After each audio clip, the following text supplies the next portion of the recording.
науката за ходенето на бос крак. Зад ходенето бос стои проста наука. Ние сме биоелектрически същества и човешкото тяло носи лек положителен заряд. Нашите клетки са специализирани да провеждат електрически импулси. Електричеството е необходимо, за да може нервната система да изпраща сигнали по цялото тяло и до мозъка, за да можем да мислим, да се движим и да чувстваме. Докато клетките в състояние на покой са отрицателно заредени вътрешно, външната клетъчна среда е положително заредена поради лек дисбаланс между положителните и отрицателните иони, което води до нетен положителен заряд като цяло.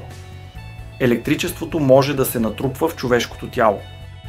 Земята носи отрицателен заряд и когато направим физическа връзка с Земята чрез заземяване, ние разтоварваме тази излишна енергия, което от своя страна има лечебен ефект на клетъчно ниво. Най-простата форма на заземяване включва ходене с боси крака по трева, пръст или пясък. Когато установим връзка с Земята, когато се заземяваме чрез ходене с боси крака, е установено намаляване на белите кръвни клетки и увеличаване на червените кръвни клетки, което води до по-добър имунитет. Установено е, че ходенето с боси крака спомага за увеличаване на антиоксидантите, намаляване на възпаленията и подобряване на съня.